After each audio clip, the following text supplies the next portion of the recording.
What do you want? No, stay where you are. The rain is dripping off you. God's good rain, my girl. God's good rain. The devil's own rain, that's what it is. Lord, how you talk, Regina. Now, what I want to talk to you about is... Do not clump about like that. The young master is lying asleep upstairs. He's asleep still. In the middle of the day. Well, it's no business of yours.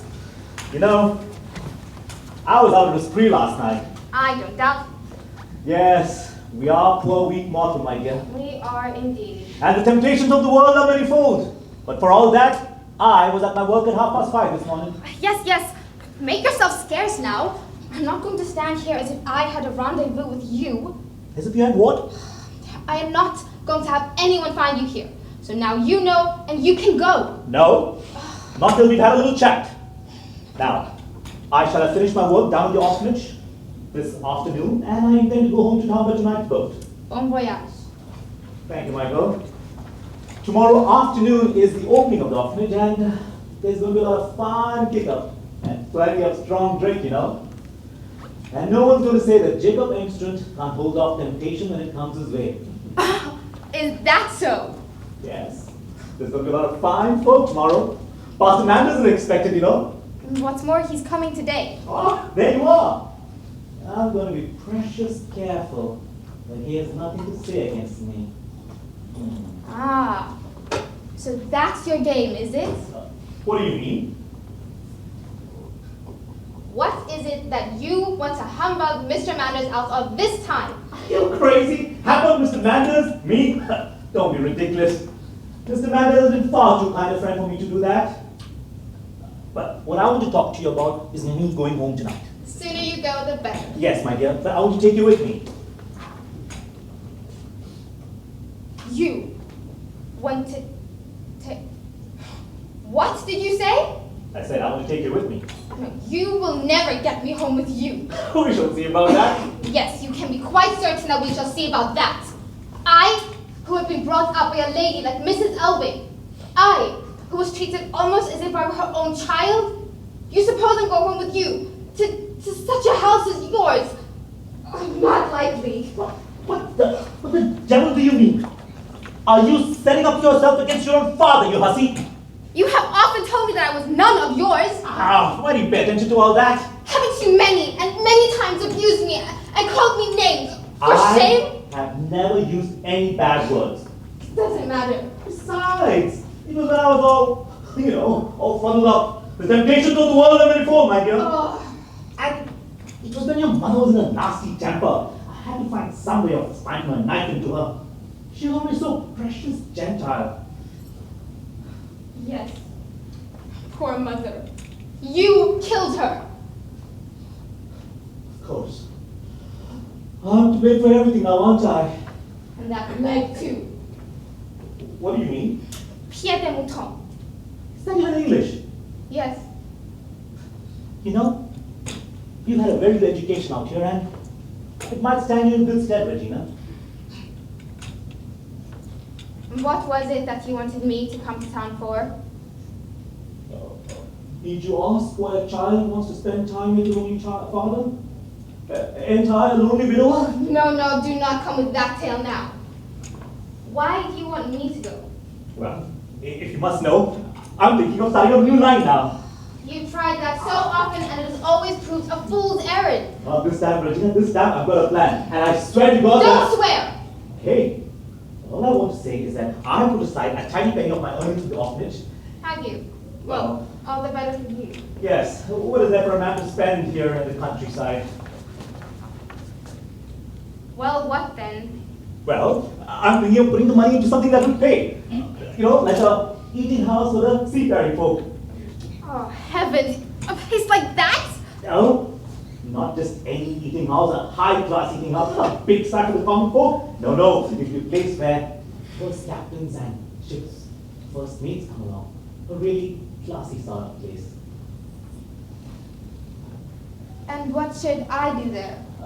You would just help out there. You could just for show, nothing too difficult. You could do exactly as you like. Yes, quite so. What? We must have women there, and that is as clear as daylight. Because some evening, we must make the place a little attractive, you know. We must have some singing and some dancing and some, you know what I mean? Because remember, they are sea folk, wayfarers in the waters of life. Now, don't just stand there, Regina. What good are you going to do here? I mean, what good is the education that your mistress paid for going to do you? I hear that you're going to be working down at the orphanage. Is that the sort of work for you? Are you so frightfully anxious to wear out your health and youth in taking care of those nasty little bastards? No. Oh, no, not if things were to go the way that I want them to go. It might still happen. What might happen? Never mind. Is it much that you'll put by then? Oh, taking it all around, I should get around 4,000 or 5,000 pounds. Well, that's not so bad. Yeah, pretty good to start with. Don't you need to give me any of the money? No, I'm hanged if I do. Don't you mean to send me as much as a dress then, just for once? Well, whatever you come to town with me, and you can have all the little dresses you want, my dear. Actually, I could get that much myself if I have a mind to. Well, it's far better to have a father's guiding hand, my dear. You know, I can get a nice house in Little Harbour Street for hardly anything. We could make it a seaman's home, if you know what I mean. No, because I have no intention of living with you. I'll have nothing whatever to do with you, so now get out! Living with me? No such luck. I mean, not if you know how to play your cards right. Look at you. What a fine little wench you've grown into these last couple of years. Well? Well, it will be long before a first mate came along. Perhaps a captain. No, I don't need to marry a man of that sort. Sailors have no savoir-vivre. What haven't they got? I know what sailors are, I tell you, and they aren't the sort of people to marry. Whoever said about marrying them? You can make it pay just as well, you know. You know that Englishman, the one with the big yacht? He paid £700 he did. And your mama was half as pretty as you are. Get out! Get out! You're not gonna hit me now, are you? If you speak like that of my mother, I will hit you. Now get out! And don't bang the doors. Young Mr. Alving is Sleep, I know. It's funny how anxious you are of young Mr. Alving. Oh, I don't suppose he... Just get out and be quick about it. Not that way. Mr. Manders is coming. Be off down the kitchen stairs. All right. But ask the pastor who's coming along what a child owes to its father. For I am your father, you know, and I can prove it by the register.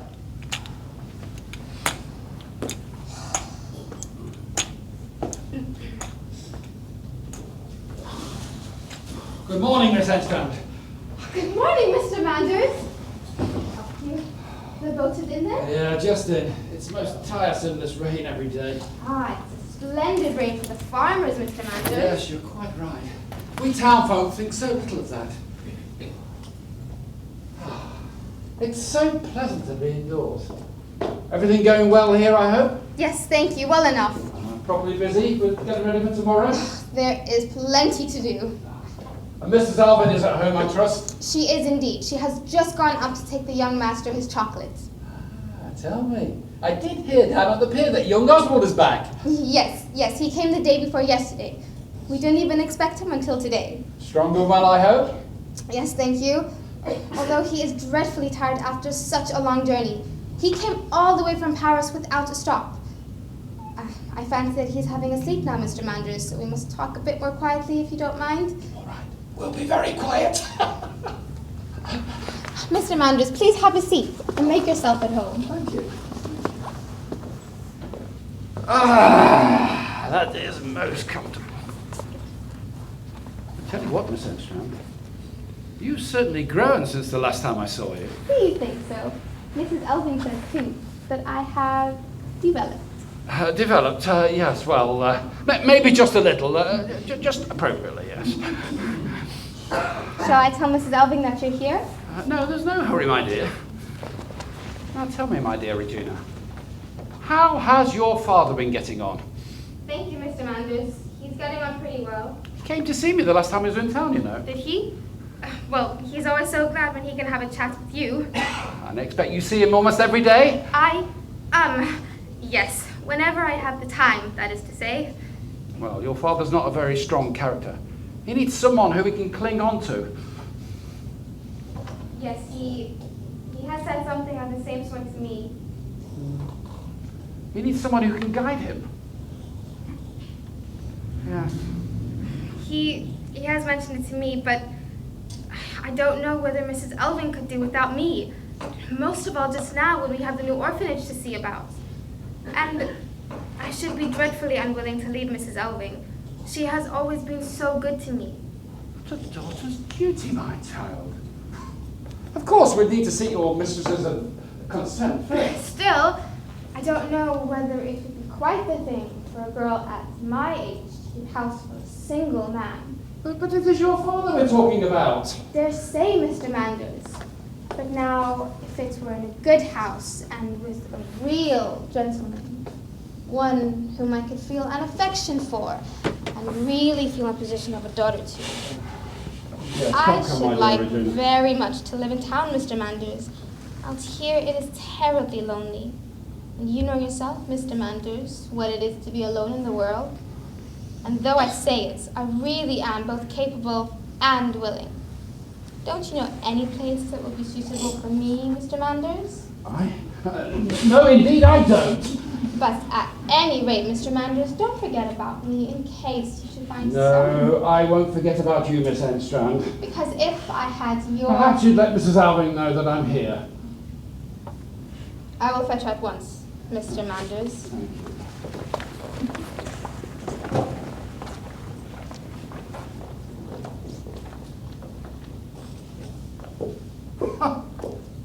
Really? I'm very glad to see you, Mr. Manders. How do you do, Mrs. Alving? Here I am, as promised. Always punctual. Indeed, I was hard-pressed to get away. What with the vestry meetings and committees? It is all the more kinder of you to come at such good time. We'll finish our business before dinner. But where is your luggage? Oh, it's down at the village shop. I'm going to stay there tonight. Can't I persuade you to stay here the night this time? No, I'll put up there as usual. It's so handy for getting on the boat again. Of course you will do as you please. But it seems quite another thing, now that we are two old people. You will have your little joke, won't you? But it's no wonder you're in high spirits. What with the great event tomorrow? And I hear that Oswald's back. Yes. Am I not a lucky woman? It's been more than 2 years since he was here last, and he's promised he'll stay the whole winter with me. Has he really? Well, that is very nice of him, because I would have thought there were many more attractions in his life in Paris or Rome, I should think. Well, he has his mother here, you see. Bless the dear boy. He still has a corner in his heart for his mother's sake. Yes, it would be very sad indeed if absence and a preoccupation with such things as art were to dull the natural affections. It would indeed, but there is no fear of that with him, I am glad to say. But I am curious, though, if you would recognize him. Really? He's lying upstairs for a little while, but he'll be down shortly. Why don't you sit down, my dear friend? Oh, thank you. Are you sure I'm not disturbing you now? Of course not. Okay, let's just begin. Mrs. Alving, what are these books doing here? I'm reading them. But do you read things like this? Certainly I do. Well, do you feel any happier or better for reading material such as that? I feel they make me more self-reliant. Remarkable. But why? They give me an explanation or confirmation of a lot of different ideas that have come into my own mind. But what surprises me, Mr. Manders, is that, properly speaking, there is nothing at all new in these books. There's nothing more in them than what people already think or believe. The only thing is, they don't take it into account or won't admit it to themselves. Good heavens. You're not suggesting that people read them? Indeed I do. Well, not people in the country, surely. Well, Not yes. people amongst ourselves. Well, people amongst ourselves too. Well, really. But what is your particular objection to these books, Mr. Manders? What is my objection? You surely don't think I take any interest in productions such as these? In fact, you have no idea as to what it is that you're denouncing. I have read quite enough about them to know that I disapprove of them. Yes, but your own opinion. My dear Mrs. Alving, there are many occasions in life when one has to rely on the opinions of others. That is the way it is in the world. But it's quite right that it is so. What would become of society otherwise? Yes, you may be right.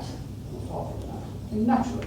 I understand that literature of this type is of considerable interest. And I don't blame you either for wishing to acquaint yourself with the natural tendencies that I am told are at large in the wider world, in which you have allowed your son to go for so long.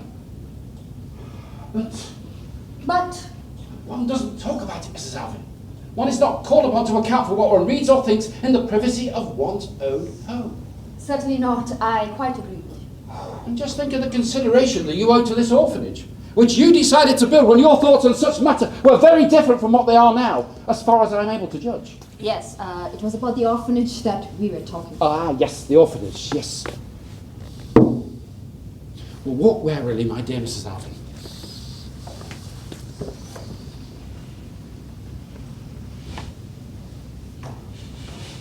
Now, you see these? The deeds?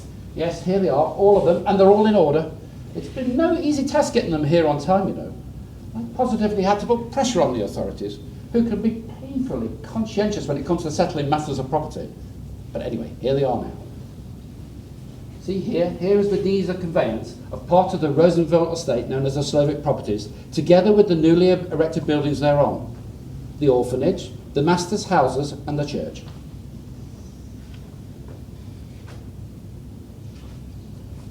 And here is the legal sanction for the statutes of the institution. You see, statutes for the Captain Alvin Orphanage. Well, that seems to be in order. I thought the title of Captain was better than your husband's court title of Chamberlain. Captain seems, well, less ostentatious. Yes, Mr. Manders, you seem to know best about that. And here is the certificate for the investment of the capital in the bank. See there? The orphanage's current expenses are marked there. Many thanks, Mr. Manders, but I think it would be most convenient if you took charge of them. Ah, it would be my pleasure. I think we should leave the money in the bank for the time being. I mean, the interest is not high, that's true. 4% at 6 months' call. Yes, Mr. Manders, you seem to know best about all of that. Yes. Anyway, I will keep an eye on it. But there is one thing in connection with this that I've often meant to talk to you about. What is that? Shall we insure the properties or not? Of course we must insure them. But wait for one moment, my dear Mrs. Alvin. Let us look into the matter a little more deeply. Everything of mine is insured, Mr. Manders. The house, its contents, my livestock, everything. Naturally, they're all your own property. I mean, I do exactly the same myself. But this is different. The orphanage is, to some degree, dedicated for higher uses. Certainly. And for my part, I've got no objections whatsoever to us insuring ourselves against all risks. That is exactly what I think. But what about the opinion of people hereabouts? Their opinion. Well, is there any considerable body of opinion? I mean, an opinion of some account, who might take exception? What exactly do you mean by opinion of some account? Well, I'm thinking of persons of independent, influential position, where one could hardly refuse to attach weight to their opinion. Yes, there are a certain number of people here who might take That's exception. just it, you see. There are so many of them in the town. I mean, all my fellow clergymen's congregations, for instance. And it would be so very easy for them to interpret it as meaning neither you nor I had got proper reliance on divine protection. But my dear Mr. Manders, you have at all events the consciousness that... My mind is clear on it, that's true. But we would not be able to prevent wrong and injurious interpretations of our actions. And that, moreover, could lead to a hampering effect on the workings of the orphanage. Well, if that is going to be the effect of it. Nor can I ignore the difficult, no, indeed I might say painful position that I may be placed in. In the best circles in town, the orphanage is attracting a great deal of attention. Indeed, the orphanage has really been built for the town's use. And as I have been your advisor, and I have taken charge of business matters, I'm afraid it's I that spiteful persons will attack first of all. Yes, you ought not to expose yourself to that. How can I ignore the undoubted attacks that will take place in certain newspapers and reviews? Say no more, Mr. Manders, that quite decides it.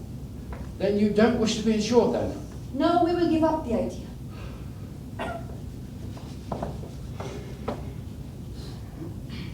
But supposing now something happened. One can never tell. Would you be prepared to make good the damage? No, I say it quite plainly, I refuse to do that under any circumstances. Still, it's a serious responsibility that we're taking on ourselves, Mrs. Alvin. But do you think we can do otherwise? That's just it. We really can't do otherwise. We should do nothing that can scandalise the community. Yes. You ought not to, as a clergyman, at any rate. Well, indeed, I think we can rely on our enterprise being attended to by good fortune. One might say it be under special protection. Let us hope so, Mr. Manders. Right. We will leave the matter there, then. Certainly. As you wish. No insurance then. It's a funny thing you have happened to mention this today. But I've often meant to talk to you about it. Because we very nearly had a fire there yesterday. Really? It was nothing of any big consequence, just a few wood shavings in the carpenter's workshop caught fire. What, where Enstrand works? Yes. They say he's often careless with matches. He has so many anxieties. Thank heavens. I'm told he's working very hard to lead a blameless life. Really? Who told you? Well, he told me so himself. He's a good workman too. Yes, when he is sober. Ah, that's a sad weakness of his. It's all account of his legs, so he tells me. The last time he came to see me, I was really quite touched. He came to my house and thanked me so gratefully for getting him work here where he could be with Regina again. And he doesn't see very much of her. But he assured me he sees her every day. Well, maybe he does. He feels so strongly that he needs someone beside him who can take hold of him when temptation assails him. That's the most winning thing about Jacob Enstrand. He comes to one like a helpless child, accuses himself. The last time I was talking... Mrs. Alvey, suppose it were really a necessity of his existence that he was with Regina again. Regina? You ought not to set yourself against him. I set myself very much against this. Besides, you know Regina has to have a post in the orphanage. But it is her father we're talking about. I know what kind of a father he has been to her. No, Regina will not go to him with my consent. You judge too hastily. It is very sad how you misjudge poor Enstrand. One would think that you were afraid. That is not the question. I have taken Regina into my charge, and in my charge she shall remain. Dear Mr. Thomas, we will not talk about this anymore. Listen, Oswald is coming down there. We will only think about him.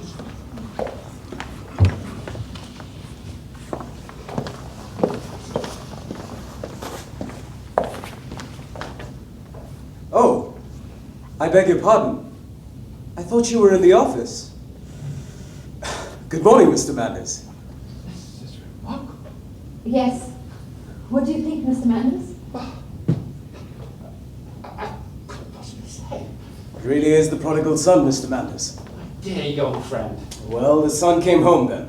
Well, Oswald is thinking of the time when you were so opposed to him being a pain. Well, we're all fallible, and sometimes steps at first seem hazardous, and afterwards, well, welcome, Oswald. I may still call you Oswald. Well, what else would you think of calling me? Thank you, dear Oswald. I mean, I wouldn't want you to think I'd got any unqualified disapproval of an artist's life. Indeed, I admit, there are many, even in that profession, who keep the inner man free from harm. Let us hope so. Well, I know one who has managed to keep both the inner and outer man free from harm. Just look at him, Mr. Manders. Yes, Mother dear, of course. Undoubtedly, no one can deny it. He's making quite a name for himself. Indeed, I've often seen mention of him in the newspapers, and very favourable mention too, I might add. Although I must admit, lately I've not seen his name mentioned so often. I haven't done so much painting just lately. Well, even an artist must take rest sometimes, just like other people. Yes, of course, of course. At those times they're resting and preparing themselves for greater efforts. Yes, yes. Mother, will dinner soon be ready? Or? In half an hour. He has a fine appetite, thank goodness. And a liking for tobacco too. I found Father's pipe in the room upstairs. That was it! What? When Oswald came in that door with the pipe in his mouth, I thought it was his father in the flesh. Really? What are you saying? Oswald takes after me. Yeah, but there was an expression. Something about the corners of the mouth that was so exactly like his father. Especially when he smokes. I don't think so, Mr. Manders. In my mind, Oswald has more of a clergyman's mouth. Well, it is true that a great many of my colleagues in the church do have similar expressions. Put down the pipe, my dear boy. You know I don't allow smoking in here. All right. I only wanted to try it because I smoked it once when I was a child. You? Yes, I remember going to Father's room one evening when he was in very good spirits. You can't remember anything of those days? Of course I remember. I remember Father took me on his lap and he said, smoke, my boy. I could smoke. And I smoked as hard as I could until the perspiration was standing in great drops on my forehead. And then he laughed. Such a hearty laugh. Remarkably odd thing to do. Mr. Manders, Oswald only dreamt it. No, Mother, it was no dream. Don't you remember it was you who took me off to the nursery where I was sick? And I remember seeing you cry. Did our father often play such tricks? In his younger days, he was full of fun. And for all that, he did so much with his life. So much that was good and useful. I mean, short as his life was. Yes, Oswald Arwin, you inherit the name of a man who was both worthy and full of energy. Let us hope it will be a spur to your energies. It ought to be, certainly. It's very good of you to come home on the day that we're going to honour his name. I could do no less for my father. And to let me have him here for so long is the best thing of what he has done. Yes, I hear you're going to be here for the whole of the winter. I'm here for an indefinite time, Mr. Manders. It's good to be home again. Yes, isn't it? You went out into the world a very young man, Oswald. I did. Sometimes I wonder if I wasn't too young. Not a bit of it.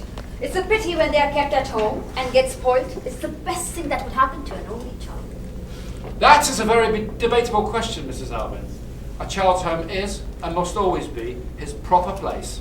There I agree entirely with Mr. Manders. Take the case of your son. Oh yes, we may talk about it freely in front of him. What has been the results in his case? He is what, 26 or 27 years old? And he's never ever had the opportunity of learning what a well-regulated home means. Excuse me, Mr. Manders. You're quite wrong there. Indeed. I imagine that your time abroad was practically all spent with artists. So it has? And chiefly the younger artists. Certainly. And I imagine that those gentry neither had the means for a family life, nor the support of a home. There are a considerable amount of them that don't have the means to marry, Mr. Manders. That is exactly my point. But they can have a home of their own, all the same. A good many of them do, and they're very well-regulated and comfortable homes too.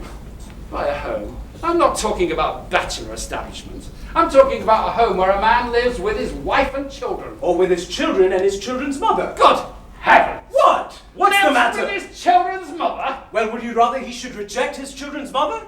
So you are talking about those unprincipled conditions known as irregular unions? I've never noticed anything unprincipled about these people's lives. Are you saying that a man of any account and a woman can reconcile themselves to live a life like that and make no secret of it either?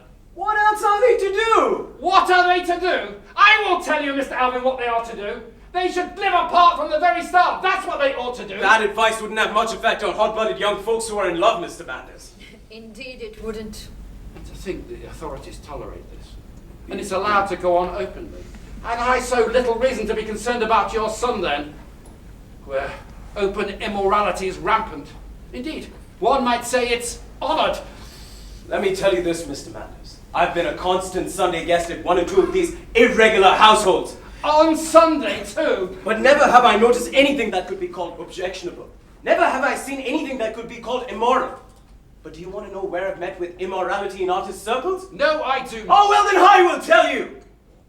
I've met with it when someone or other of your model husbands and fathers have come out to have a bit of a look around on their own account and have done the artist of looking them up in their humble quarters. Then we had a chance of learning something, Mr. Manders, I can tell you today. These gentlemen were able to instruct us about places and things we hadn't even dreamt of.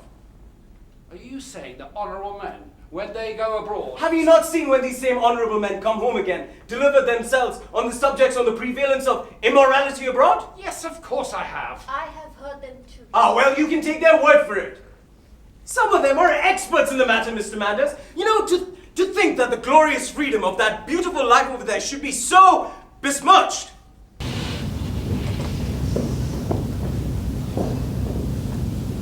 You mustn't get so heated, Oswald. You gain nothing by it. Yes, you're quite right. Besides, it's really not good for me. Because I'm so infernally tired. Hey, I think I'll go out for a walk before dinner. All right.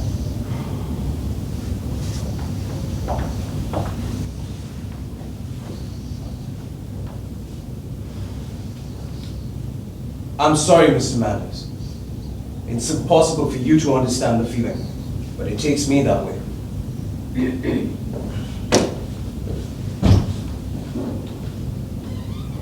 My poor boy.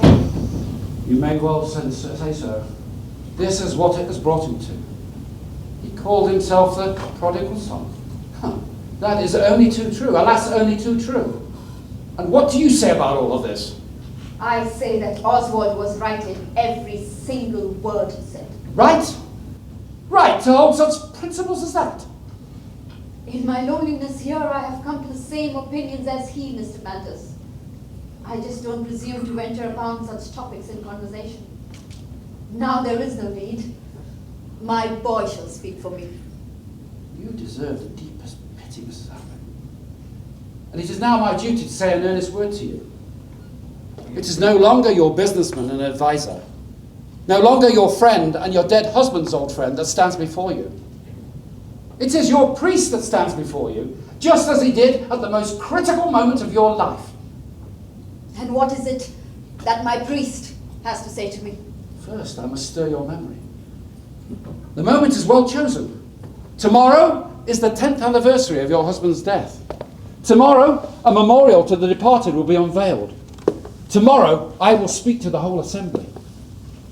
But today, Mrs. Alvin, I wish to speak to you alone. Very well, Mr. Manders. Speak. Have you forgotten that barely a year into your married life, you were on the edge of a precipice? You had forsaken your house and your home, and you had run away from your husband. Yes, Mrs. Alvin, ran away, and you refused to return to him despite his requests and entreaties. Have you forgotten how unspeakably unhappy I was the first year? To crave for happiness in this life is to be possessed by a spirit of revolt. What right have we to happiness? No, it is our duty, Mrs. Alvin, and your duty was to cleave to the man who you had chosen and who you were bound to by a sacred bond. You knew what sort of a life my husband was living at that time, what excesses he was guilty of. Yes, I'm well aware of what rumour used to say about him. And I should be the last person to approve of that. Supposing, of course, that rumour spoke the truth. But it is not a wife's part to be her husband's judge. You should have found it your unbounden duty to humbly accept the cross of the higher will that lay before you. Instead of that, you recklessly cast off your cross, and you deserted the man whose floundering footsteps you should have supported. In the process, you imperiled your good name and reputation, and came very close to imperiling the reputation of others into the bargain. Of others? Of one other, you mean? It was the height of irresponsibility you seeking refuge with me. With our priest? With our intimate friend? More on that account. You should thank God that I possess the necessary willpower to turn you from your outrageous intentions. And it was vouchsafing me to lead you back to the path of duty and back to your lawful husband. Yes. Yes, Mr. Manders, that was certainly your doing. I was but a humble instrument of a higher power. But is it not true that I was able to lead you back to the yoke of duty and obedience, and that sowed the seeds of rich and happy blessings for the rest of your life? Did not your husband turn from the wrong path as a man should? And did he not, after that, lead a life of love and good report with you for the rest of his days? Did he not become a benefactor to the neighbourhood? And did he not raise you up so that by degree you became his fellow worker in all his undertakings? And a noble fellow worker too, Mrs. Alvin. I will give you that praise.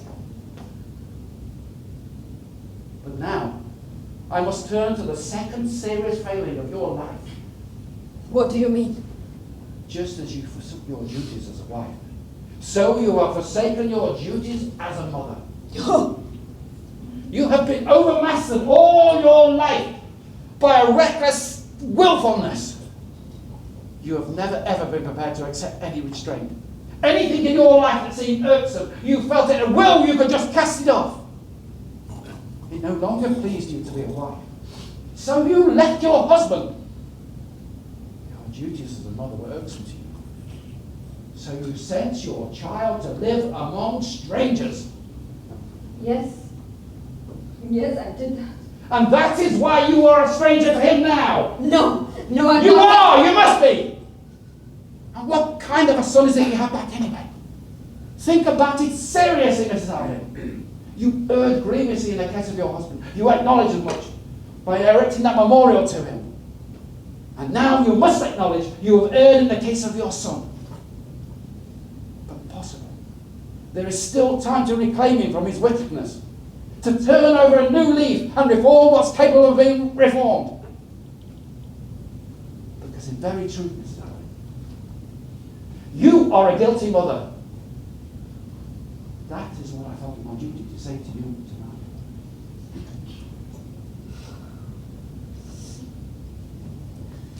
You have had your say, Mr. Manders. And tomorrow you will speak in the memory of my husband. I will not speak tomorrow, but today I would like to speak to you a little, just as you have been speaking to me. Very well. No doubt you wish to put forward excuses for your behaviour. No, I just want to tell you something.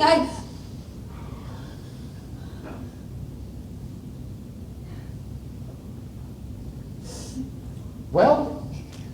In all that you said about me, my husband, and our life after, as you put it, led me back to the path of duty.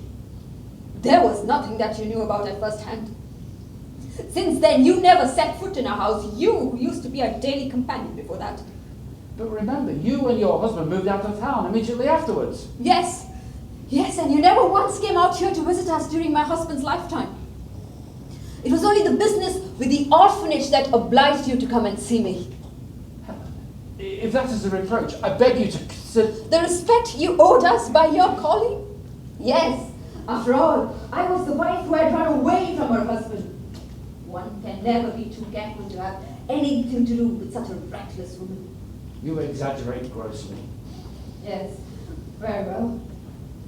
But when you condemn my conduct as a wife, you have nothing to go than ordinary public opinion. Yes, I admit it. Well, what then? Well, now, Mr. Manders, now I will tell you the truth. I had sworn that one day you, and only you, would know it. Well, what will the truth be then? The truth is this: that my husband died just as reckless, as wasteful, and as extravagant as he had been his whole life. What are you saying? After 19 years of married life, just as profligate as he had been when you married us. What?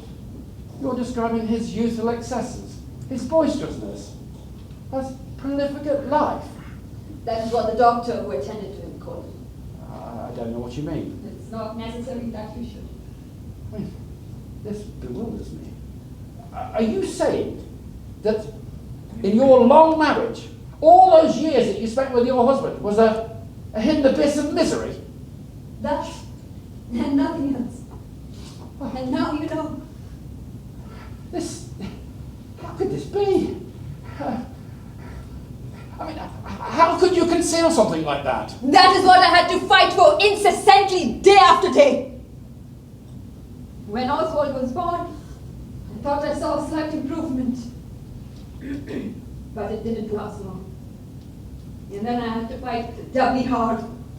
Fight a desperate fight so that no one should know what sort of a man my child's father was.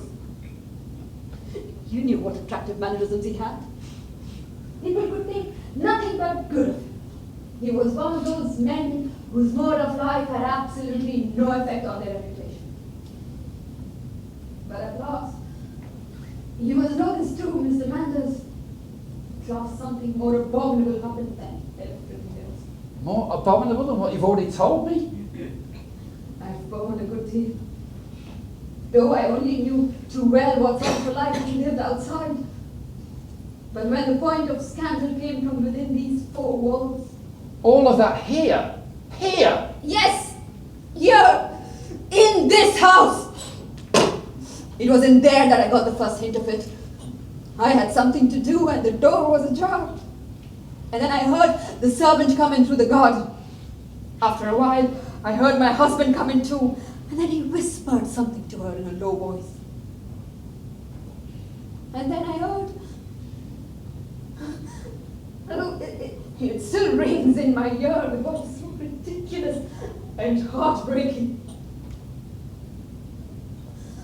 I heard my own servant say, "Let me go, Mr. Irving. Let me be." What? Well, I mean, surely that was just levity, Mrs. Alvin. Nothing more than levity, believe me. I soon knew what to believe. My husband had his will with the girl. And that intimacy had consequences, Mr. Manders. Here, in this house? This house? I've suffered a good deal in this house. To make him stay at home in the evening at night, I've had to play the part of boon companion in his secret drinking bouts in the room upstairs. I've had to sit there alone with him. I've had to drink with him. I've had to hobnob with him. I've had to listen to his senseless, ribald talks. I've had to use brute force just to get him to bed. You were able to endure all of this? I had my boy. And I endured it all for his sake. But when the crowning insult came, when my own servant, I decided I had to put an end to it. I took the upper hand in this house with him and everybody else. I had a weapon, you see, and he dare not speak.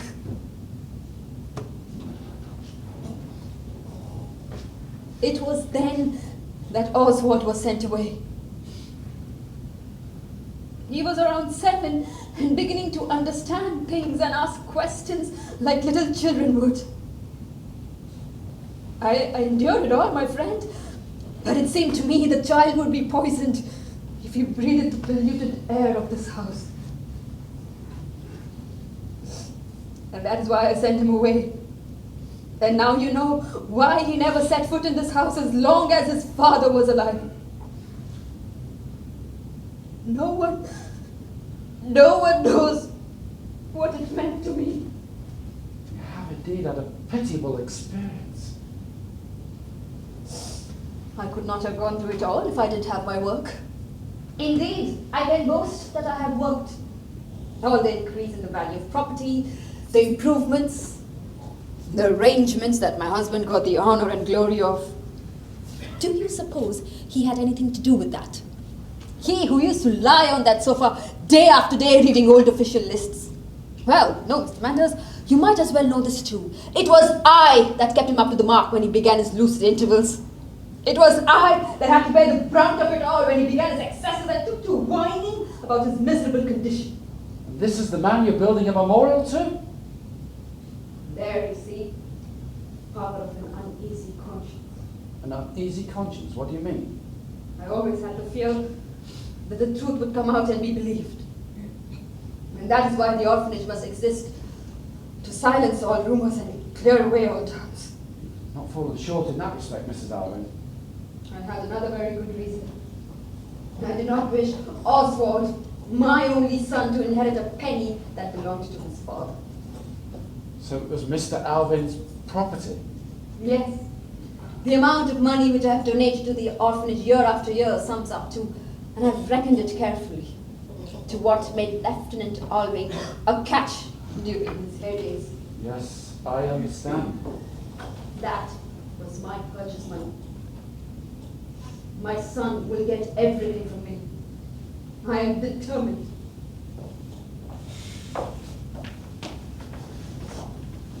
Back again, my own dear boy.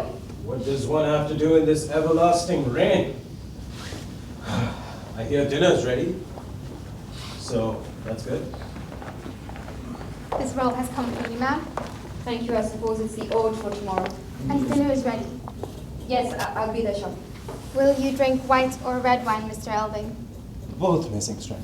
Yeah, very good. I may as well help you uncork it. Here's the ode for tomorrow, Mr. Manders. I don't know how I'm going to have the courage to give that address tomorrow. Oh, you'll get through it. Yes, I suppose we should arouse no suspicions. No. And after tomorrow, this long, dreadful comedy will come to an end. After tomorrow, I will feel like my dead husband never lived in this house. It will only be my boy and his mother. Mr. Alvin, let me be. Mr. Alvin. What is it, Mrs. Alvin? What's the matter? Ghosts, Mr. Manders. Ghosts. Ghosts, Mr. Manders. Ghosts.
Aren't you coming in, Oswald? No thanks, I think I'll go out for a bit. Yes, do. The weather is clearing. Regina, Yes, ma'am? I want you to go down to the laundry and help with the garlands. And I want you to be around as I might need your help. Yes, ma'am. I suppose he can't hear us. Not when the door is shut. Besides, he's going out for a walk. I'm still quite bewildered. What are we to do? What are we to do? Yes, upon my word. What are we to do? I don't know. I'm sure nothing serious has happened between them yet. Heaven forbid. It's still quite unseemly behaviour for all that. It's nothing but a foolish jest of Oswald. You can be sure of that. But as I said to you before, I know very little about these things. Out of the house she will go, and that thing is as clear as daylight. Yes, that is clear. But where is she to go? Where is she to go? Home to her father, of course. To whom did you say? To her... But of course, Enstrand isn't. Good heavens, Mrs. Alvin, how could this be? Surely there must be some mistake, despite everything. There was no mistake. Joanna was obliged to confess it all to me, and my husband didn't deny it. After that, there was nothing left to do but to hush it up. Yes, that was the only thing to do. The girl was sent away at once with a liberal sum of money to hold her tongue. The rest she took care of it herself when she went into town. She renewed her old acquaintance with Engstrand and told him a fairy tale of a foreigner who had come in the yacht. And gave him a hint, I suppose, of the money that she had. She and Engstrand were married off in a hurry. Why, Mr. Manters, you married them yourself. Yes, I can't understand it. I remember quite clearly Enstrand coming to see me to arrange the marriage. He was full of contrition and accused himself bitterly for the light conduct that he and his fiancée were guilty of. Well, of course he had to take the blame on himself. But the deceit of it, and with me, I never would have thought it of Jacob Enstrand. And what their marriage, eh? I will have a serious word with him, but the immorality of that marriage, and all for money. How much was it the girl cost? It was £700. Just think of it, for a paltry £700. To be bound in a marriage with a fallen woman. What about myself then? I let myself be bound in marriage to a fallen man. Good heavens, what are you saying? A fallen man? Do you suppose my husband was any purer when I walked with him to the altar than Joanna was when Engstrand agreed to marry her? Well, the two cases are different as night and day. Not so different after all. Yes, there was a huge difference in the price paid between a paltry £700 and a whole fortune. How can you compare such totally different cases? I assume that you've gone to your own heart and conscience and your relatives. I thought you understood where my heart had strayed to at that time. If I had understood anything of the sort, I would have never been a daily guest at your husband's house. Well, but this much is certain. I never consulted myself in the matter at all. They only consulted those nearest and dearest to you, which was only proper. Your mother, your two aunts. Yes, the three of them settled the whole matter to me. It seemed incredible how they said it would be sheer folly to reject such an offer. If only my mother could see what such fine prospects has led to.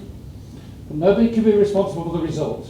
But one thing is clear, the match was made in complete conformity with law and order. Law and order! I often think it is this law and order that is the cause of the misery in the whole world. That's a very witty thing of you to say, Mrs. Alvin. That may be so. But I will not give importance to those duties and obligations anymore. I cannot. I must struggle for my freedom. What do you mean? I ought never to have conceived what sort of a life my husband led. But I didn't have the courage to do otherwise. I was coward enough for that. Coward? If people had known what had happened, they would have said, well, of course the man would go astray when he has a wife who has run away from him. Well, there would be a certain justification for saying so. If I was the woman I ought, I would have taken Oswald into my confidence, and I would have said to him, listen, my boy, your father was a dissolute man. Mrs. Alvin! And I would have told him everything that I've told you today, from beginning to the end. You almost shock me sometimes, Mrs. Alvin. Yes, I know. I shock myself sometimes too. I'm coward enough for that. Can you call it cowardice that you simply did your duty? Remember that a child needs to love and honour his father and mother. Let us not talk in such general terms, Mr. Manders. The question we must ask is, ought Oswald love and honour Mr. Alvin? But you're a mother. Isn't there something in your heart that prevents you from shattering your son's ideals? What about the truth then? Well, what about ideals? Ideals. You ought not to spurn ideals, Mrs. Alvin. They have a nasty way of avenging themselves cruelly. You take Oswald's case, he has very few ideals. But one thing I have seen, his father is something of an ideal to him. Yes, you are right there. And the image that you've created in your son's mind is because of your encouragement and your letters. Yes, I was swayed by the false sense of duty and consideration for others. That is why I lied to my son year after year. What a coward I have been. You have created an image in your son's mind, and that is something you should not undervalue. Who knows if that's such a desirable thing after all? But I'm not going to encourage any goings on with Regina. I'm not going to let him get the poor girl into trouble. Heaven forbid. That would be frightful. But if only I knew if he meant it seriously. And if it would mean happiness to him. What do you mean? No, it's impossible. No, what do you mean? If I were not such a coward, Mr. Manders, I would say to him, marry her, or make some sort of an arrangement with her. Just let there be no deceit in the matter. Are you suggesting something so abominable, so unheard of as a union between those two? Unheard of, you say? Tell me honestly, Mr. Manders, don't you suppose there are many married couples out here in the country who are as nearly related as they are? I don't know what you mean. Indeed you do. Well, I suppose you mean, well, it is true that family life is not as stainless as it should be. But as to this kind of thing that you're hinting at, well, it's impossible to say with any certainty. Here, on the other hand, for you, as a mother, to allow your son... I am not willing to allow it. That is just what I was saying. No, because you are a coward, as you say. But supposing now that you weren't a coward, indeed, what a revolting union that would be. But, Mr. Manders, we are all descendants of a union of such a description. I am not going to discuss that question with you anymore, Mrs. Alvin. You are clearly not in the right frame of mind for that. But for you to dare to suggest it was... I will tell you what I mean by that. I am frightened and timid because I'm obsessed with the presence of ghosts and I can never be rid of them. The presence of what? Ghosts!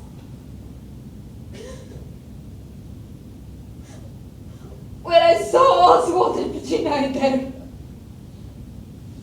It was like seeing ghosts before my eyes, Mr. Manders. I am half inclined to think we are all ghosts. It's not only what we inherit from our fathers and our mothers that is there in us, but old sorts of old dead ideas and beliefs and things of those kinds. They are not alive in us, but they are there, dormant all the same, and we can never be rid of them. We are all surrounded by ghosts, Mr. Manders, and we are all so miserably afraid of the light. All of us. This is the result of your reading, is it? Fine fruit that has borne. What subversive, horrible information that has given me. You are wrong there, my friend. It was you who made me think. I? You sent me back to my husband! By forcing me to submit to my duty and my obligations. By telling me what was right and just what my whole soul revolted against. That is what led me to examine your teachings critically. I only wanted to unravel one knot in them, Mr. Manders. But the moment I got that unraveled, your whole fabric came to pieces. Is that all I achieved through the hardest struggle of my life? I call it the most disgraceful defeat of your life. It was my greatest victory, Helen. Victory over myself. It was a wrong done to both of us. A wrong. A wrong for me to entreat you as a wife to go back to your lawful husband. When you came to me half distracted, crying, saying, "Here I am, take me." Was that a wrong? I think it was. We don't know each other anymore. Not now at all events. Even in my most secret thoughts, I have never thought of you as anything but the wife of another. Do you believe what you say? Helen. One so easily forgets one's own feelings, Manders. Not I. I am the same that I always was.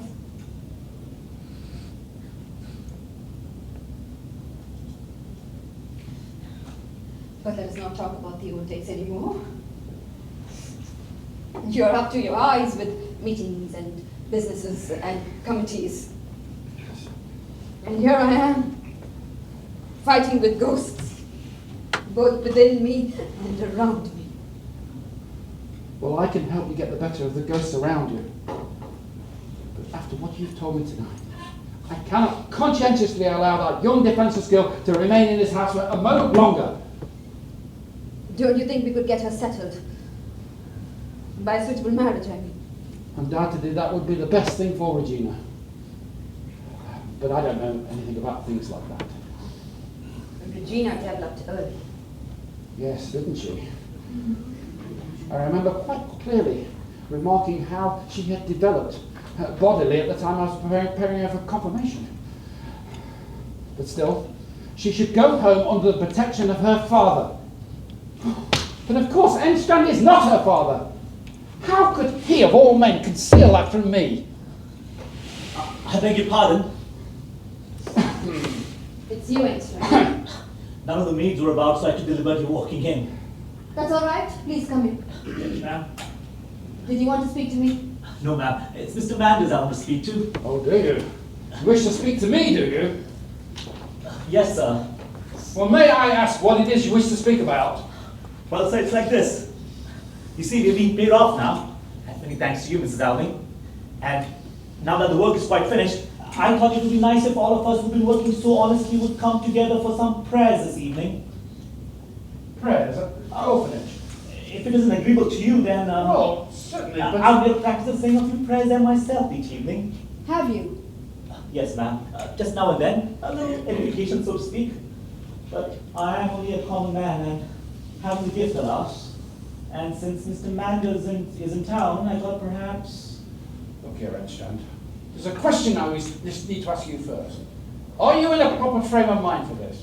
Is your conscience free and unclear? Heaven have mercy on me, a sinner. My conscience is worth us speaking about. But that is just what we must speak about. Now will you answer my question? My conscience? Well, it's uneasy sometimes. Ah, there we have it. Now, without any concealment, will you tell me what your relationship is with Regina? Mr. Manders? Leave it to me. It's Regina. Good Lord, how you frightened me, sir. There's nothing wrong with Regina, is there? Let us hope not. But what is your relationship to Regina? Well, you pass as her father, don't you? Sir, you know what happened between me and my poor Joanna? Now, without any distortion of the truth, your late wife made a full confession to Mrs. Alvin before she left her service. What? You mean to say, did she do that after all? Yes, you see, it's all out in the open now, Wenstrand. You mean to say she, who gave me a promise in solemn oath, went ahead and... Did she give you an oath? Well, no, she only gave me a word, but as seriously as a woman could, you know? Yes. How could you conceal this from me? I have had complete and absolute faith in you. I'm sorry, sir. But did I deserve it?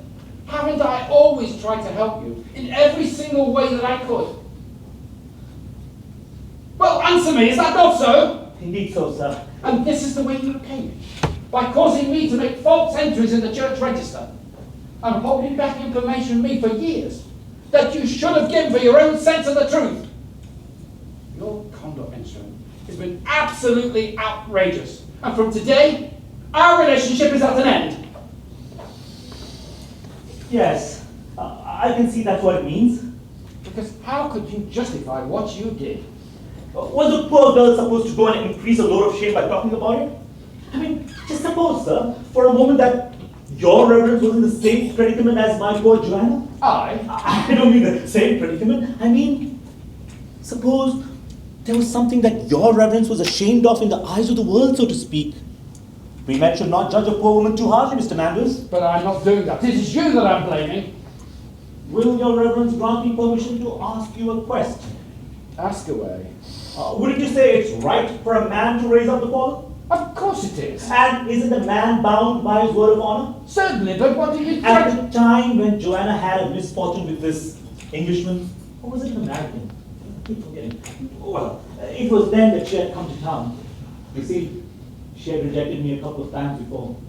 She only had eyes for good-looking men those days, and I had this leg. Your reverence will remember how I had ventured into this dancing salon where seafaring men were reveling in intoxication and drunkenness, as they say, and how I tried to exhort them away from their evil ways, and that's when I... Yes, the ruffians threw you down the stairs. You've told me about that incident before. The affliction to your leg is a credit to you. Oh, sir, I don't want to claim credit for it. What I want to say is that it was then that she had come, and with tears in her eyes and gnashing of the teeth, she confided in me. It went in my heart, it did, sir. It did. Did it really? Well, what happened then? Well, I said, the American is roaming in the high seas, he is, and you, Joanna, you have committed a sin, and are a fallen woman. But here stands Jacob Engström, I said, on two strong legs. Of course, I was speaking in a metaphor as it were. Yes, get on with it, will you? Well, that's how I rescued her, by making her my lawful wife, so that no one should know how recklessly she had carried on with a stranger, sir. Well, that was all very kindly done. But how can you justify taking the money? Money enough, not a penny, sir. But I was told that Oh, you... yes, I do remember. There was some trifle amount of money coming back to me now, but I didn't want to know anything about it. In fact, I said, "Fie on the mammon of righteousness, it is the price of your sin. And as for the strained gold, or as it was notes as it were, we shall throw it on the American's face." But alas, the American had disappeared into the stormy seas. Was that how it was, Engström? Yes, it was, sir. And that's when Joanna and I decided that the money should go to the bringing up of the child. And that's what became of it. And I can give an account of every single penny, sir. Well, that puts a completely different complexion on the whole affair. Yes, sir, that's how it was. And I make bold to say that I have been a good father to Regina. But as far as I could be, after all, I am a poor mortal, sir. There, good fellow. Yes, I make bold to say that I have been a good father, and I made my Joanna a loving and careful husband, as the Bible says we ought. But it never occurred to me to go to your reverence and claim credit for it, or boast about it just because I did one good deed. No, sir, not Jacob Engstrand. Because when Jacob Engstrand does a good deed, he holds his tongue. But unfortunately, it doesn't often happen. And I know that only too well, sir. Because when I do come to see your reverence, I only have trouble and wickedness to talk about. Because I say now, and I shall say it again, conscience can be hard on us sometimes. Jacob Engstrand, give me your hand. Oh, no, sir. Nonsense! There it is. Thank you, sir. And may I beg your pardon, sir? On the contrary, it is I that should beg your pardon. Oh, no, sir. No. And I do it from the bottom of my heart. And I wish you to forgive me for ever having misjudged you. And if there's anything I can ever do to repay you... Do you mean that, sir? It would give me the greatest pleasure. Well, you could do it right now, you know. You see, I'm thinking of using the honest money that I've been saving up into establishing a sort of sailor's home in town. Have you? Yes, ma'am. As a sort of refuge, as it were. There are manifold temptations lying await sailors' when they roam about ashore. But in this home of mine, my idea is that they will have some parental care looking after them. Now, what do you think of that, Mrs. Alvin? I may not have much to begin such a work with, and heaven might prosper it. And if I found a helping hand stretched out, perhaps... Yes, quite so. We will talk about it later. Your project attracts me enormously. But in the meantime, I want you to go down to the orphanage and make tidy. And light the candles, so that the place may seem a little solemn. And then we will have some edifying time together. For now I know you are in a proper frame of mind.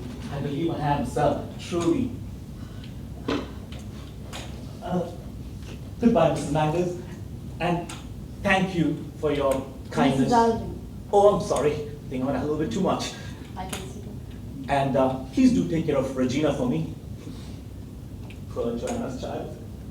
It's extraordinary how she's grown into my life. And she holds me by the heartstrings, she does, sir.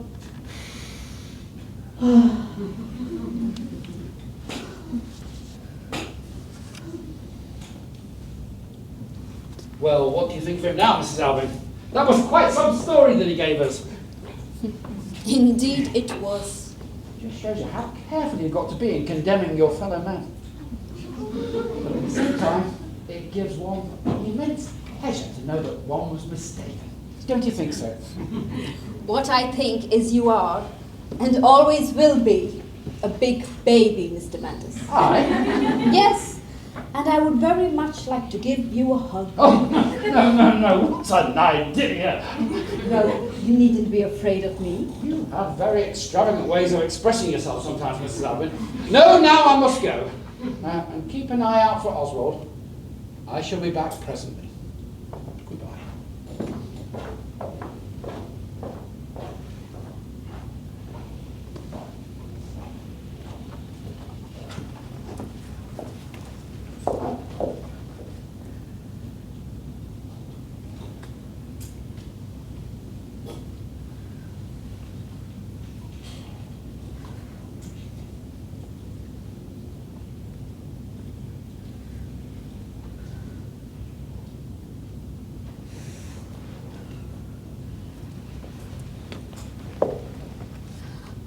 Oswald, are you still sitting at the table? I'm only finishing my smoke. I thought you had gone out for a walk. In weather like this? Wasn't that Mr. Manders who went out just now? Yes, he's gone over to the orphanage. Oh. Oswald, dear, you must be careful with that liquor. It is strong.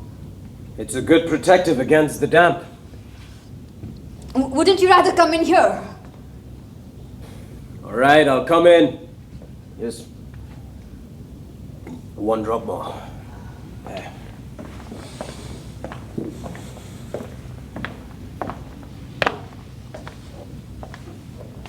Where's the parson gone? I just told him. He told you he's gone over to the orphanage. Oh, so you did. You mustn't sit so long at the table, Oswald. It's so nice and cozy, Mother dear. Think what it means to me to have come home, to sit at my mother's own table, and to enjoy the charming meals she gives me. My dear, dear boy. What else is there for me to do here? I have no occupation. No occupation. Not in this ghastly weather, I don't. When there isn't a blink of sunshine. Not to be able to work, it's just... Maybe you shouldn't have come home. Oh yes, Mother, I had to. Because I would rather give up the happiness of having you here with me than have you feel... Tell me, Mother, is it really such a great happiness for you to have me at home? Can you ask me that? I should have thought it was the same to you whether I were here or away. Do you have the heart to say that to your mother, Oswald? But you've been quite happy living without me so far.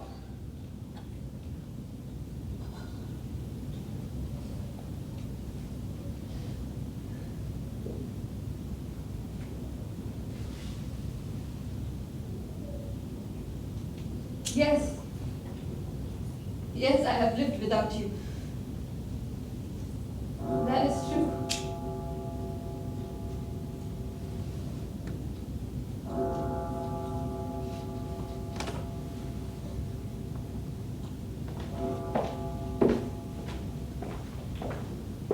Mother, may I sit on the couch beside you?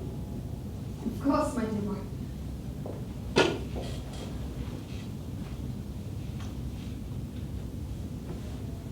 Now I must tell you something, Mother. What? I can't bear it any longer. Bear what? What do you mean? Both yesterday and today I've tried to push my thoughts away from me, to free myself from them. What is it, Oswald? And ever since I've not been at home, I couldn't write to you about it, and I'm trying to free myself, but I just can't. Speak plainly, Oswald. Sit still, Mother. Sit still. And I will try and tell you. I've made a great deal of the fatigue I felt after my journey to come all the way till here to... Well, what of the fatigue? That isn't what the matter is, Mother. It's no ordinary fatigue. It's something... You're not ill, Oswald. No, no. Sit still, Mother. Do take it quietly. Mother, I'm not exactly ill, not ill in the usual sense. Mother, it is my mind that is broken down. Gone to pieces. I shall never be able to work anymore. No. No, Oswald, it isn't true, Oswald. I shall never be able to work anymore. Never. Never. I'll live in death. Mother, can you imagine anything so horrible? No. Oswald, how has this terrible thing happened to Oswald? That is just what I cannot possibly understand. I've never lived recklessly. You must believe that of me, Mother. I've never done that. No, I haven't a doubt of it, Oswald. But this comes upon me all the same. This terrible disaster. No, it is nothing but overwork, Oswald. That is all it is. I thought so too at first, but it isn't so.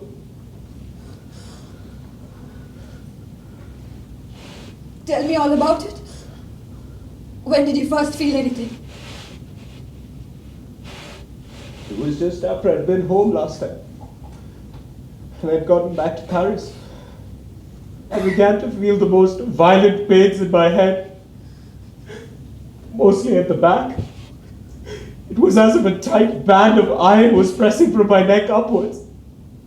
And then? At first I thought it was nothing, but it was those headaches I used to be so much troubled with while I was growing up. Yes, yes. I soon saw that I couldn't work any longer. I would try and start some big new picture, but it seemed as if all my faculties had forsaken me. As if all my strengths were paralyzed. I couldn't even manage to collect my thoughts. My head seemed to swim. Everything went round and round. It was a horrible feeling. At last I sent for a doctor. From him I learned the truth. In what way do you mean? He was one of the best doctors there. he began to describe what I was feeling. He started asking me a whole heap of questions that had nothing to do with the matter. I couldn't see what he was driving at. And then? At last, I remember him saying, "You've had the canker of disease practically from your birth." The actual term he used was worm-eaten. What did he mean by that? I couldn't understand either, Mother, and so I asked him for a clearer explanation, and that's when the oath said accept. What did he say? He said, "The sins of the fathers are visited on the children." Sins of the fathers. Yes. The Just- sins of the fathers. Yes. Just imagine.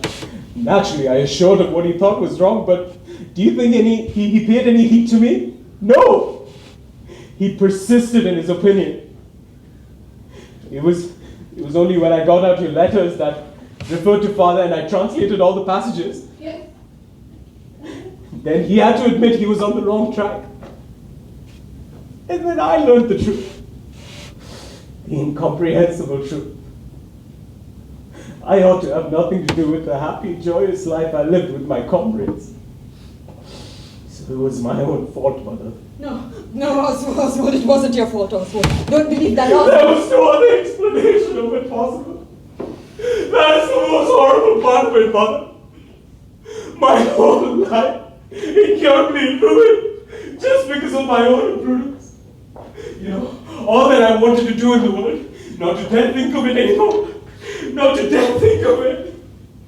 If only I could live my life all over again. If only I could undo what I've done, Mother.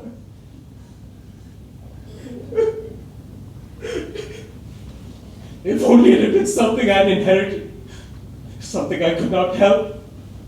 But instead of that, to have disgracefully, thoughtlessly, foolishly thrown away one's happiness, one's health, one's future, everything in the world, one's life. Oswald, no. Oswald, things are not as desperate as you think, Oswald. No, they're not, Oswald. You don't know. And to think, Mother, that I should bring all this sorrow upon you. Do you know, many a times I've almost hoped and wished you didn't care so much for me. Hi, Oswald. My only son, the only thing I care about in the whole world. Yes, I know. I know that is so. When I'm at home, I know that it's true, and that's the hardest part of it for me. And now I know all about it. We won't stop thinking about it long at a time. I can't keep thinking about it. Let's have something to drink. To drink? What do you want, Oswald? Anything you like. I think there's some punch in the house. Yes, but Oswald, Don't tell me I mustn't, Mother. Please be nice.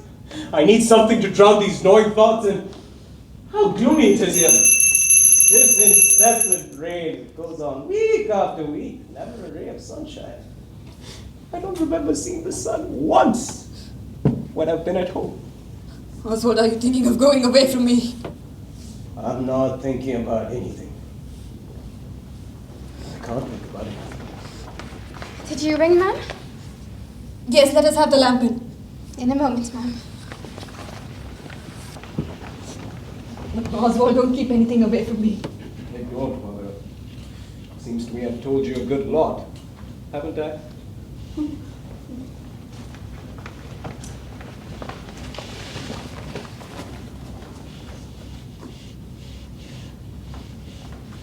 Regina, you might as well bring us a small bottle of champagne. Yes, ma'am.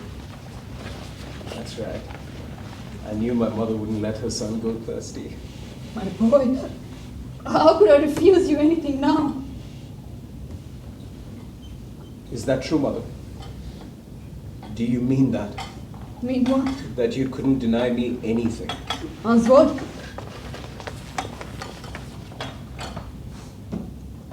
Shall I open the bottle? No, thanks, I'll do it.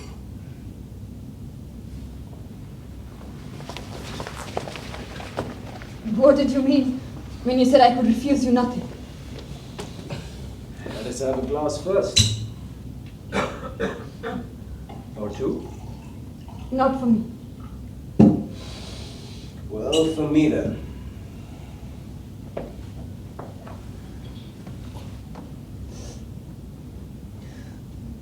Now tell me. Tell me this. I thought you and Mr. Manders were so strange.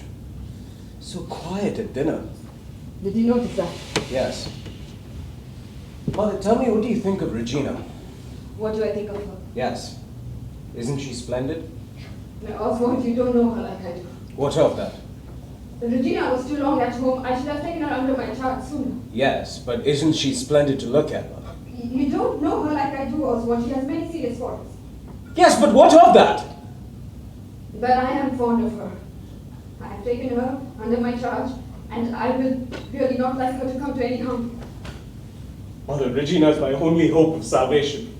What do you mean? I can't go on bearing all this agony of mine alone. Bear what? Don't you have your mother to help you bear it, Oswald? I thought so too. That's why I came home to you. But it's no use. I see that it isn't. I cannot spend my life here. Oswald! I must live a different sort of life, Mother. So I shall have to go away from you. I really don't want you watching it. Oswald, as long as you're sick like this, my dear boy, If it was only a matter of feeling ill, I would stay with you, Mother. You're the best friend I have in the world. Yes. Yes, I am that, am I not, Oswald? But all this torment, the regret, that remorse, What? and that deadly fear. Fear? Oh, that horrible fear. Fear of what, Oswald? What do you Don't ask me any more about it. I don't know what it is. It's something that takes over my system and I can feel it in every cell of my... What do you want? I want my boy to be happy. That is what I want. He mustn't brood over anything. A large bottle of champagne. Mother? You think we country people don't know how to live? Isn't she splendid to look at? What a figure. And the picture of health. Sit down, Oswald, and let us have a quiet talk.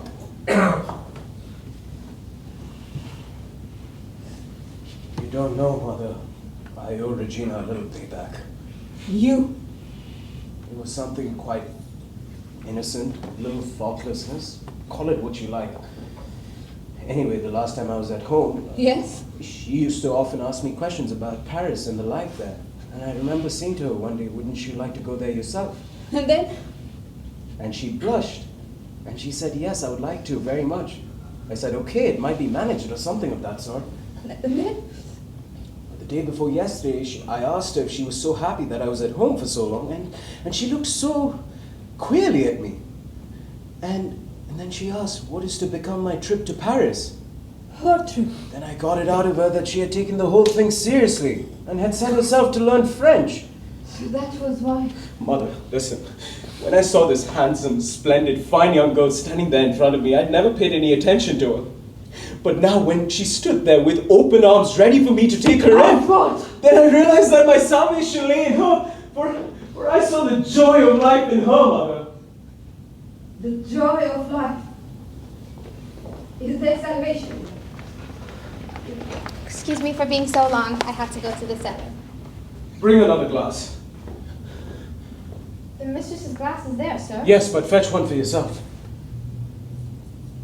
You wish me to, ma'am? Fetch the glass, Regina. Notice how well she walks. So firmly and confident. It cannot be, Oswald. It is settled. There's no use denying it, and there's no use forbidding it. No, Oswald. Sit down, Regina.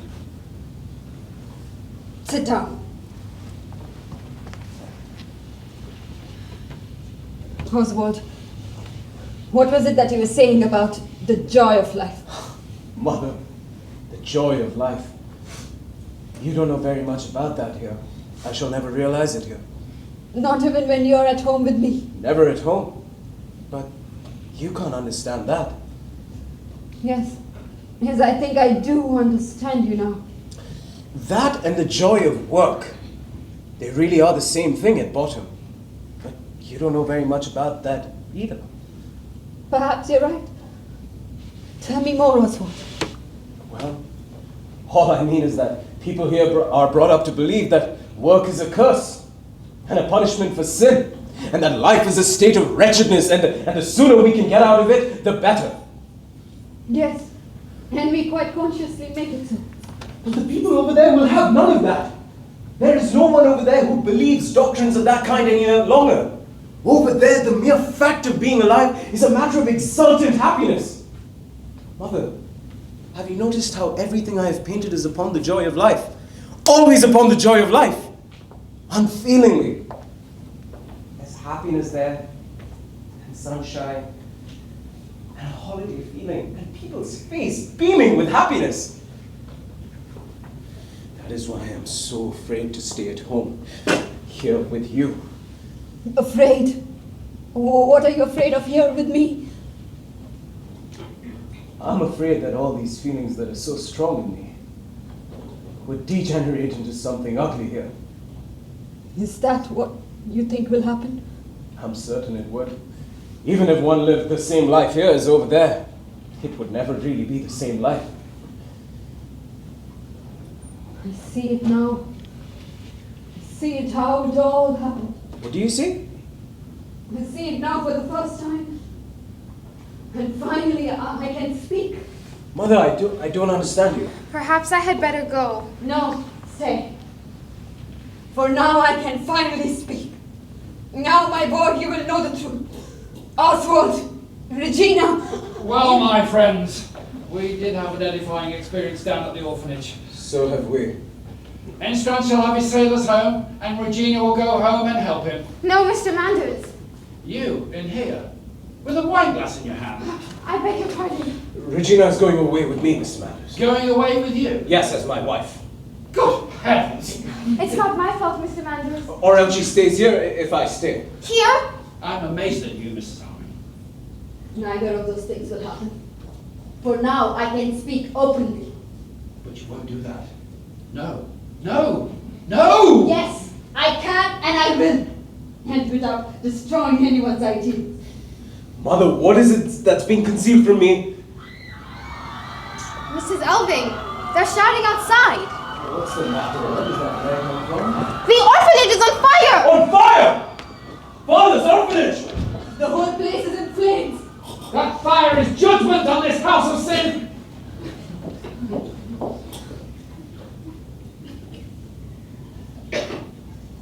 And no insurance.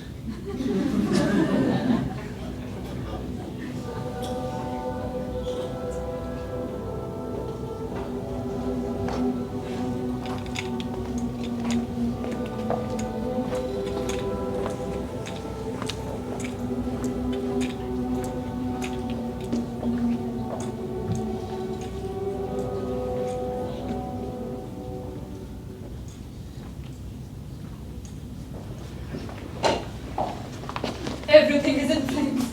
Everything's burnt down to the ground. It's still burning in the basement. I don't understand why Oswald does not come back in. There's nothing left to save out there. Shall I go and fetch him? Oh, where is he? Where is he? I'm sure he'll be back soon, but I'll go see what he's doing.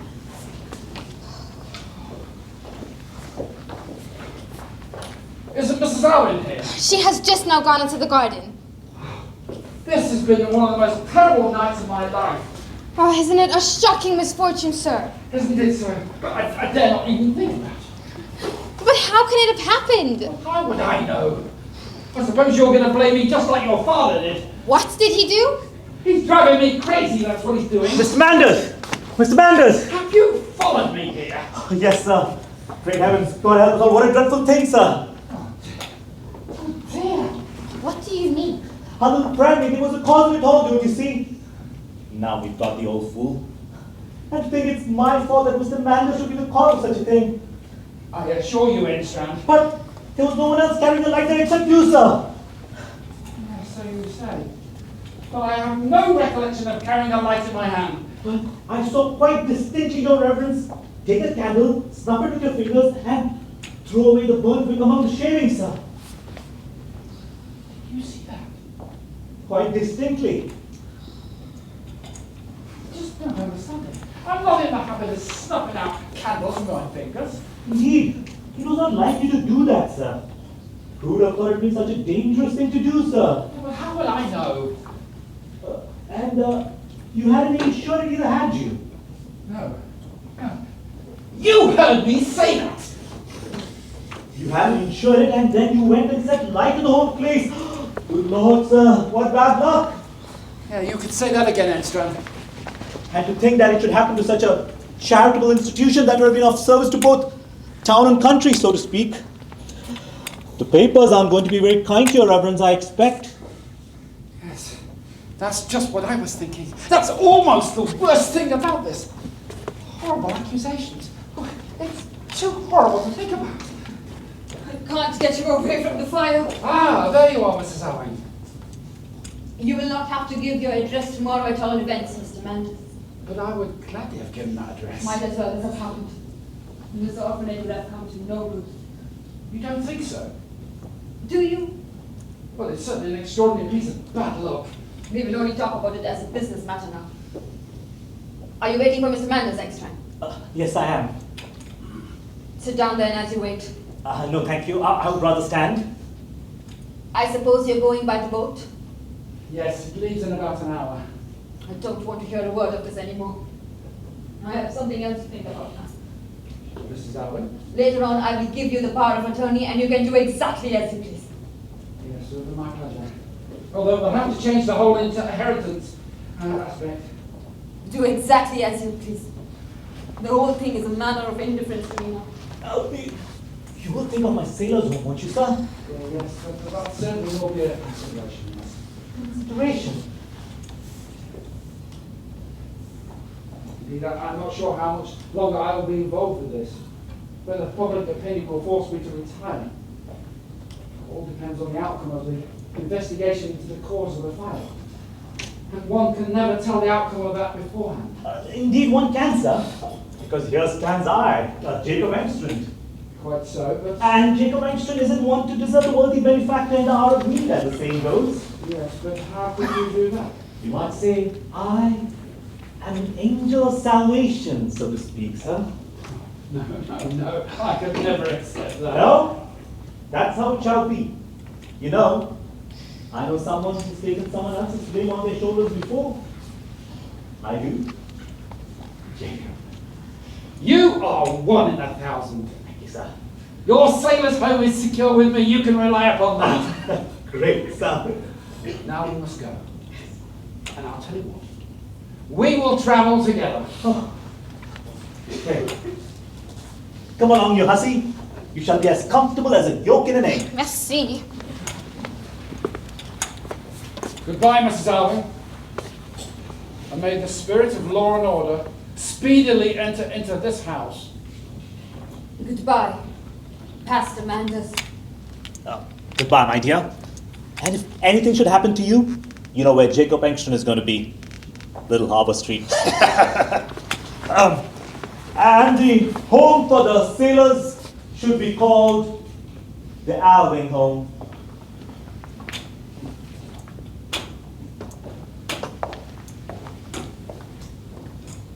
What house was he talking about? It was some home that he and Pastor Manders want to start. It'll be burnt up just like this one. Why do you say that? Everything will be burnt up. Nothing will be left in the memory of my father. Here I am, being burnt up too. You mustn't have stayed out there so long, Oswald. I almost believe you're right. And aren't you tired, Oswald? Don't you want to go to sleep? No, not to sleep. I never sleep. I only pretend to. That'll come soon enough. You are really ill, my darling boy. Is Mr. Elving ill? Shut the doors. Shut the doors! Shut the doors! Shut the doors, Regina.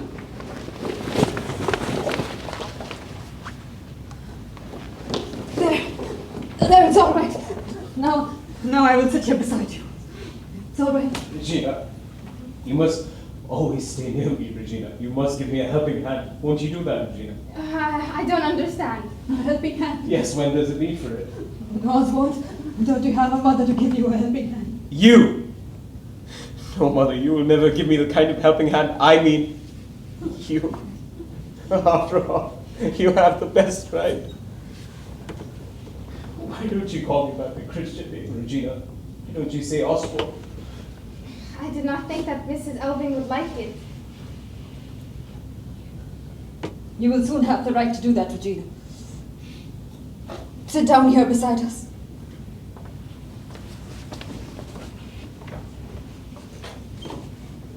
And now, my boy, now I will take the burden off your mind.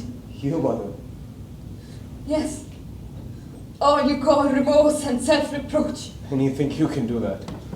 I can do it now. A little while ago you were talking about the joy of life. And what you said shed a new light in my whole life. I don't in the least understand what you mean, Mother. You should have known your father in his young army days. He was full of the joy of life, I can tell you that. Yes, I know. It gave me a holiday feeling just to look at him. Full of irrepressible energy and exuberant spirits. So what then? Well, then this boy, full of the joy of life, for he was only a boy then, had to make his home in a second-rate town that had none of the joy of life to give to him. Only dissipations. He had to come out here and live an aimless life. He only had an official post. He had no work worth devoting his whole mind to. He had only an official routine to attend to. He didn't have a single companion capable of appreciating what the joy of life meant. Only idlers and drunkards. Mother. And so the inevitable happened. What was the inevitable? You said so yourself. What would happen in your case if you stayed here so long? Do you mean by that father was just another... Your father did not find an outlet for the overmastering joy of life that was in him. And I brought no holiday spirit into his home either. You did. I was told about duty and things of that kind for so long. Everything turned upon duty. My duty, his duty. And I'm afraid I made your poor father's home unbearable to him also. Why? Why didn't you say anything about this in your letters? I didn't know I could talk to you about these things. You were his son. What way did he look at it then? I only saw it as the one thought. That your father was a depraved man before you were even born.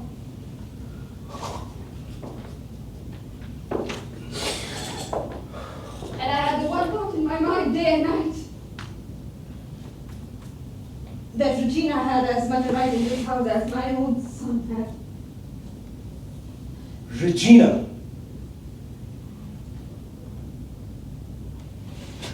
I? Yes. And now you both know.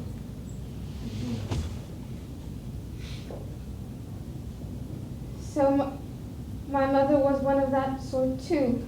No, Regina, your mother had many good qualities. Yes, but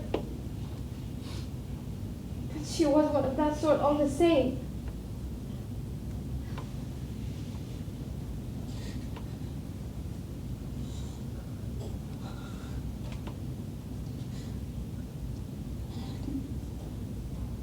I even thought so myself sometimes, but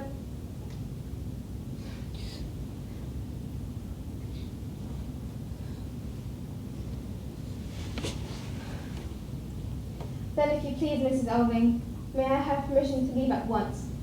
Do you really wish to, Regina? Yes, indeed, I certainly do. Of course you'll do as you like. But I don't think, Regina, you should... Leave now? Regina, this is your home. Merci, Mr. No, of course I can't say Oswald now, but that is not how I thought it would become allowable. I haven't been open with you, Regina. No, I can't say that you have. If I had known that Oswald was ill, and now that there can never be anything serious between us, oh, no, I can't stay here in the country and wear myself out looking after invalids. Not even for the sake of someone who has such a close claim on you, No, Regina. indeed, I can't. A poor girl must make some use of her youth. Otherwise, she may easily land herself out in the cold before she even knows where she is. And I have got the joy of life in me too, Mrs. Elving. Yes, unfortunately. But don't throw yourself away, Regina. What's going to happen will happen. If Oswald takes after his father, well, then it's just as likely that I take after my mother. May I ask, Mrs. Ulving, whether Mr. Manders knows this about me? Pastor Manders knows everything. Well, then the best thing I can do is to get away by the boat as soon as I can. Mr. Manders is such a nice gentleman to deal with. And it certainly seems to me that I have just as much right to some of that money as that Mr. horrid carpenter.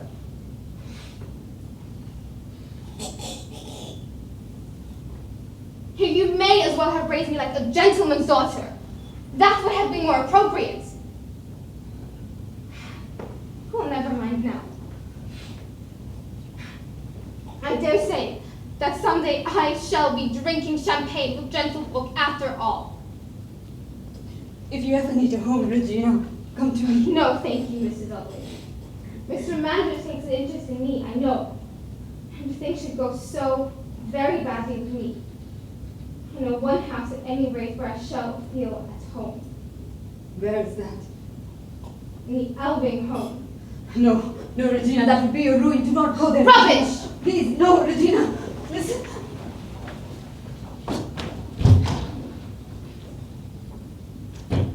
Has she gone? Yes, I think it's all wrong. Oswald, has it been a great shock to you? Oh, this is my father, do you mean? Yes, about your poor father. I'm afraid it must have been too much for you. What makes you think that? Naturally, it has taken me by surprise, but I don't know if it matters much to me. It doesn't matter. That your own father's life was such a terrible disaster. Of course, I can feel sympathy for him just as I would for anyone else, but... No more than that! For your own father! Father! I never knew anything about my father. I only know that he once made me sick. That is dreadful to think of, I know. But surely a child should feel some sort of an affection to his father no matter what happens. When the child has nothing to thank his father for, when he has never known him, do you really cling to that antiquated superstition? You, who is so broad-minded in other things? You call it nothing but a superstition. Yes, it is one of those beliefs that are put into circulation in the world and... Ghosts of beliefs. Yes, you might call them ghosts. Oswald, then you don't love me either, Oswald. You, I know. At any rate. You know me. Is that all? And I know how fond you are of me. And I ought to be grateful to you for that. Besides, you can be so useful to me now that I'm ill. Yes, can't I, Oswald? I could almost bless your illness as it has brought you home to me. For I can see now that you're not my very own yet. You must be one. Yes. All that is a way of talking, Mother. You must remember I'm a sick man now. I can't concern much myself with anyone else. I have enough to do thinking about myself. I will be very good and patient. And cheerful too, Mother. Yes. Have I taken away your remorse and self-reproach now? Yes, you've done that. Who will take away that fear? Fear? Regina would have done it for one kind word. Fear of what? What do you mean? And what has Regina got to do with it?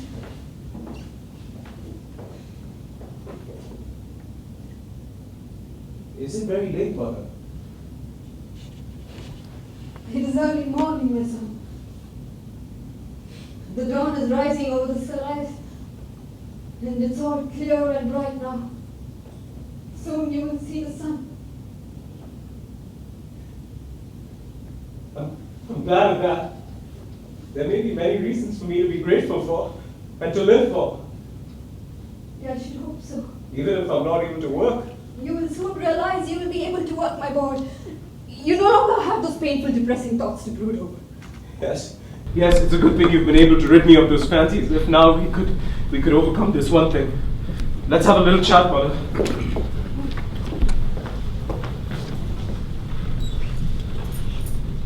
The sun is rising, and now you know all about it. I don't feel the fear any longer. I know all about what? Mother, isn't it that you said this evening that there was nothing in the world you wouldn't deny me if I asked you? Certainly, I said so. And will you be as good as your word, Mother? You can rely on it, my boy. I have nothing else in the world to live for but you. Yes, okay. Well, Mother, I know you're strong-minded. You have to sit and take it over quietly when you hear what I'm going to tell you. Yes, but what is this dreadful thing? You mustn't scream. Do you understand? Will you promise me that, Mother? You have to sit and take it over quietly. Will you promise me that, Mother? Yes, I promise. Now tell me, what is it? Well, you should know that this fatigue of mine and me not being able to work, that is not really the illness itself. What is the illness itself? What I'm suffering from is hereditary. It lies here. No, Oswald. Don't scream, no. I can't stand it. No. Yes, I tell you, it lies here. No. And any time, any moment, it may break up. This is horrible, Oswald. No, this is not Keep true. quiet, Oswald. that is the state I'm in. Please. No. I had an attack while I was abroad. It passed off quickly, but then after that, this dreadful haunting fear took possession of me. That was the fear then. Yes. It's so indescribably horrible. I'm not afraid of dying, Mother. If only it had been an ordinary mortal disease. I would like to live as long as I can. Yes, Oswald, you must, Oswald. You must live, Oswald. It's so Please, appallingly horrible, Mom. To have to become like a child again, to have to be fed, to have to be... It's unspeakable. My child has his mother to tend to him, Oswald. Oh no, that is just what I won't endure. I dare not think what it would mean to linger on like that for years, to get old and grey like that, and you might die before I do. The doctor said it doesn't necessarily have a fatal end quickly. Call it a softening of the brain or something of that sort. I think that expression sounds so nice. Oswald! And now you've taken Regina away from me. If she was here, she would have given me a helping hand, I know. Never! No. Is there nothing? When I had the attack abroad, the doctor said when it recurred, and it will recur, there would be no more hope. And he was heartless enough to tell you that, Oswald! I insisted on knowing, because I had arrangements to make. Mom, do you see this? What is it? Morphine. Oswald, my I've got boy! them saved up. Give me the box, Not yet, Oswald! Mother. If Regina was here, I would have quietly told her how things stand with me, and she would have given me the last helping hand, I know. No! If she had seen me lying there, past saving, past hope, with no chance of recovery, Regina would have helped me out. No, Regina would never have given that to you. Regina would have done it! Regina was so splendidly light-hearted, and she would have soon been tired of looking after an invalid like me. Then thank God Regina is not here, Oswald. Well now, you have to give me that helping hand, Mother. I, Who has a better right than you? your mother, Just for that reason. I who gave you your life. I never asked you for that. What kind of life have you given me? I don't want it. You shall take it back. No! Help! Don't leave me here! Where are you going? Help! I have to fetch a doctor for you, Oswald! No, Oswald, please, Oswald! No! Let me get out, Oswald, please! No one shall go out. No one shall come in. Please, Oswald, please. Please, Oswald, let me go. Oswald, please, don't make me do this. Don't do this to me, Oswald. Please, please. Oswald,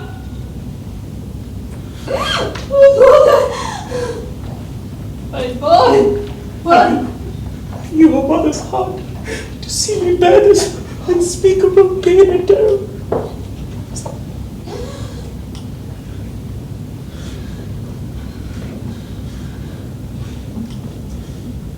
All right. All right, I'll do it. Promise? Only if it is necessary. But you see, it shan't be necessary, Oswald. You'll be fine. Let us hope so. Let us hope so. And let us try and live as long as we can. Yes, let us. Thank you.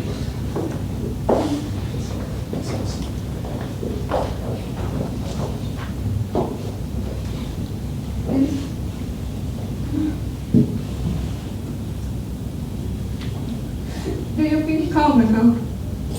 Yes. I do. It is nothing but a fancy of yours, Oswald. Just a dreadful fancy. all this upset has been bad for you. And soon you will get the rest that you need, Oswald. In your home, with your mother. And you will have everything that you want. Just like you did when you were a little boy in time. Then the attack is over now. See how soon it passed away? I knew it would. Mother. Look, Give look, me. my son. Yes, what a lovely day we're going to have. Brilliant sunshine. Soon you will be able to see your home again, my boy. Mother, give me the sun. What did you say? The sun. Oswald? The sun. Oswald! Oswald, what is the matter with you, Oswald? Oswald? Oswald, my boy, what is the matter with you, Oswald? Oswald, look at me, Oswald, do you know me? Oswald? Oswald, my boy, please. What is the matter with you, Oswald? I can't bear this, Oswald, please don't. Oswald. Where did he keep it? No, Oswald, don't. Oswald. I promise, Oswald, please, no, Oswald. Oswald, don't. Come back. My boy, Oswald. Oh, shit. No, Oswald. Please. Oswald, no, Oswald. My boy. Please. Don't make me do this, Oswald. Please, please. Oswald. Look at me, Oswald. Please. Oswald, no.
Supporting serious theatre.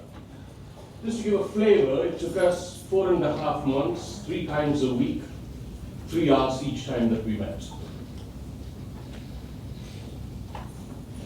Each one of them is a working professional. So they're clocking their work hours, and then they come home, and then we do the dramaturgy, the research, the interpretation. Thank you very much for being here.